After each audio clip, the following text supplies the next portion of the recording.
These are the 13 films that cost Hollywood over $150 million in a single year. While 1982 delivered E.T., Tootsie, and Rocky III, it also produced some of the most spectacular financial catastrophes the industry had ever witnessed, and the stories behind these failures are almost too wild to believe. Let's get into it. Trail of the Pink Panther stands as perhaps the most cynical cash grab Hollywood ever attempted.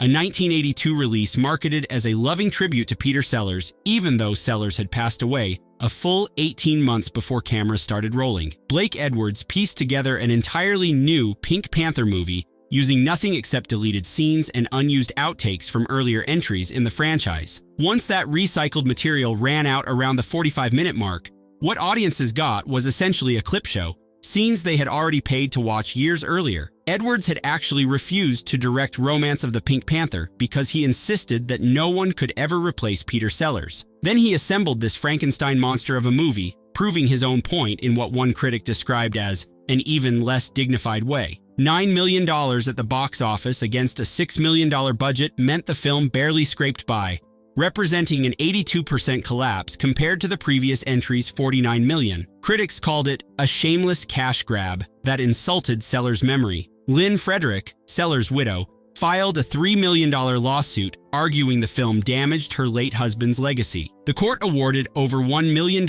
in damages after ruling the unauthorized footage use violated the estate's rights. David Niven appeared in what became his final significant screen role while battling ALS. His voice had grown too weak to loop his own dialogue, which meant impressionist Rich Little dubbed every one of Niven's lines despite strong protests from the actor's family. Francis Ford Coppola's empire collapsed because of One from the Heart.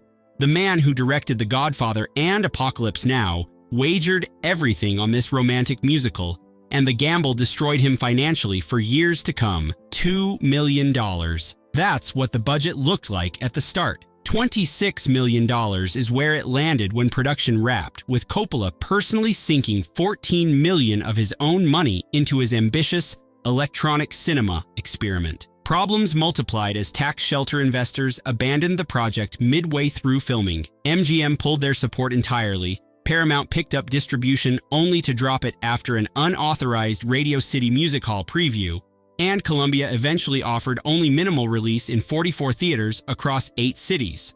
$636,000. That's all One from the Heart earned during its entire run, and the industry started calling it One Through the Heart as a dark joke about Coppola's career. Zoetrope Studios ceased to exist because of this single picture. Coppola filed for bankruptcy 3 times between 1982 and 1992, spending an entire decade as a director for hire just to climb out of debt. American Zoetrope became a virtual studio with no actual production facilities left to its name. Luciano Pavarotti could fill opera houses around the world, but yes, Giorgio proved that being the greatest tenor alive doesn't translate into movie stardom. MGM gambled $19 million on his acting debut and poured another $10 million into publicity, only to watch almost every cent vanish into thin air. $2,279,000. That's the domestic gross for a film Newsweek estimated lost $45 million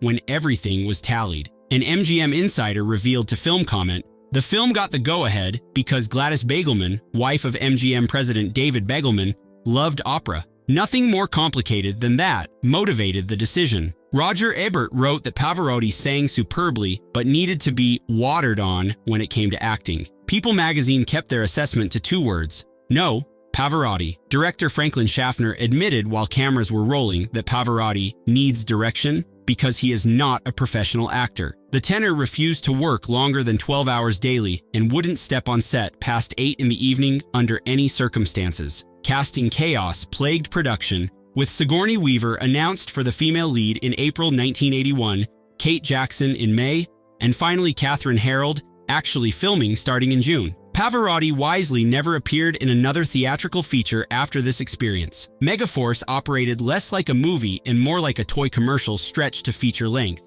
with director Hal Needham spending between $18 and $20 million on an action picture about flying motorcycles, only to earn back a disappointing $5,675,000. Exit polling gave the film a D+ cinema score rating, signaling audience disappointment. Opening weekend brought in $2,350,000. Week 2 dropped 41%, and Week 3 cratered by 75% before the film disappeared from theaters entirely. The New York Times pointed to silly dialogue, poor matching shots, oafish staging as problems, but the climactic flying motorcycle sequence became legendary for its incredibly shoddy blue screen work that audiences openly mocked. Here's the detail that explains everything. Mattel, the toy company, designed every costume. No credited costume designer worked on the production because the whole point was selling Hot Wheels playsets and Vertibird toys to children. Barry Bostwick signed contracts for a 3-picture sequel deal that never materialized, and 11 years passed before he landed another theatrical leading role. Persis Khambatta watched her career vanish and eventually quit Hollywood altogether. Needham admitted, "It went right in the toilet." Annie looked like guaranteed money because the Broadway show had become a genuine phenomenon, and Columbia Pictures paid a then-record $9.5 million for film rights. John Huston signed to direct, with Albert Finney, Carol Burnett, Tim Curry, and Bernadette Peters rounding out an impressive cast. Between $50 and $59 million went into total investment, and the finished film earned $57 million domestically, which sounds respectable until you understand studio economics. Films need 2 to 2.5 times their budget to break even, meaning Annie needed around $125 million to profit. Trouble started because Huston, then 76, had never directed a musical in his long career. A $1 million outdoor set for Easy Street got scrapped after a week when dailies revealed the sequence looked overstuffed, forcing a complete reshoot indoors 2 months later. Martin Charnin, the Broadway lyricist, complained that the movie distorted what this musical was, describing how Warbucks became an Englishman who screamed, and Annie got queued it up beyond recognition. Aileen Quinn signed a 6-year contract for sequels Columbia never made. Her career stalled in the years following, and she eventually became a college professor at Monmouth University, where the film had been shot. The on-set warfare behind Jinxed became far more famous than anything on screen. Bette Midler, director Don Siegel, and co-star Ken Wall engaged in such open hostility that the feuding overshadowed the actual movie they were making together. Between $13 and $15 million went into production, plus $5 million on marketing, bringing back just $2,870,000 in ticket sales. Variety's review captured everything. Title says it all. Ken Wall told reporters that kissing Midler felt like kissing his dog. Midler shot back with her own question, does he make love to his dog? Neither performer hid their contempt throughout the shoot. Siegel put his feelings on record by saying he would let my wife, children, and animals starve before subjecting himself to that experience again. When asked why he didn't walk away, Siegel answered, because then I wouldn't get my fee. Why not fire me? The stress mounted so severely that Siegel suffered a heart attack during production, and Sam Peckinpah stepped in for 12 days of second unit work without receiving any screen credit. Jinxed turned out to be Don Siegel's final theatrical picture, ending a legendary career. Midler's film career bottomed out, and she vanished from movie screens for 4 years before staging her comeback. Butterfly triggered one of Hollywood's most infamous award scandals, a controversy that changed how the industry viewed the Golden Globes. Pia Zadora starred in the film, which her billionaire husband Meshulam Riklis bankrolled personally. November 1981 brought warning signs when Riklis flew Hollywood Foreign Press Association members to his Las Vegas casino for a private screening with lavish entertainment. 6 weeks later, another HFPA group found themselves guests at the couple's Beverly Hills mansion for more of the same. January 30th, 1982 arrived, and Zadora won the Golden Globe for New Star of the Year, creating an immediate problem. Butterfly didn't open until February 5th. Almost no one at the ceremony had watched the film, yet Zadora beat Elizabeth McGovern and Kathleen Turner. Zadora described the quiet shock when her name got announced, spotting Sally Field in the crowd mouthing "Pia Zadora" to whoever sat beside her. Riklis addressed the controversy with remarkable nonchalance. Other people take the judges out to fancy restaurants. What's the big deal? CBS dropped their Golden Globes broadcast the following year, and the New Star category got discontinued in 1983. The Razzies nominated Butterfly 10 times. Zadora won both Worst Actress and Worst New Star, becoming the only performer ever to receive Best New Star at the Golden Globes and Worst New Star at the Razzies for the same performance. Christopher Reeve wanted desperately to escape the Superman cape, and Monsignor represented his attempt at dramatic credibility with serious material. The film now holds a 0% rating on Rotten Tomatoes based on 7 reviews. Reeve played a priest caught up in black market dealings and an affair with a nun in training, subject matter too controversial for mainstream audiences. Roger Ebert awarded 1 star, calling it the most cynical movie ever made about organized religion with no apparent purpose. $12 million went into making Monsignor, and $12,400,000 came back, which sounds like breaking even until you account for marketing and theater cuts that ate into revenues. Reeve admitted the film was a horrible picture and deserved to be lambasted, while pointing to corporate decision-making and poor editing as the central problems. John Williams earned his only Razzie nomination ever for Worst Musical Score here, while simultaneously collecting Oscar nominations for E.T., Monsignor proved toxic enough to tarnish even John Williams. The failure haunted Reeve for years, with his son Matthew recalling that his father spent years doing TV movies of the week to pay the bills. By 1990,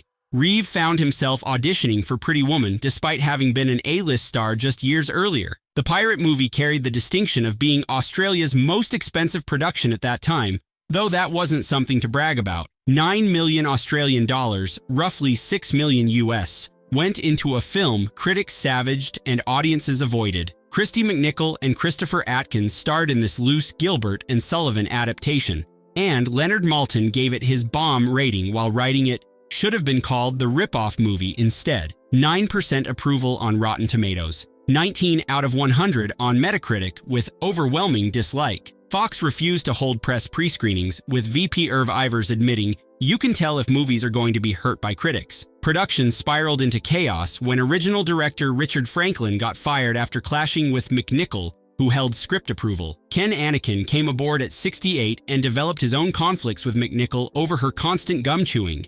Screenwriter Trevor Farrant blamed everybody for the failure. 3 Razzie Awards landed on the pirate movie: Worst Director, Worst Original Song for Pumpin' and Blowin', and Worst Musical Score. Anakin became the oldest Worst Director winner in Razzie history at 68. Cannery Row created the rare situation where an actress made more money getting fired from a film than the studio made releasing it to audiences. Raquel Welch, 40 years old at the time, originally won the lead role but found herself dismissed after 7 days of filming. Deborah Winger, 15 years younger, stepped into the part as her replacement.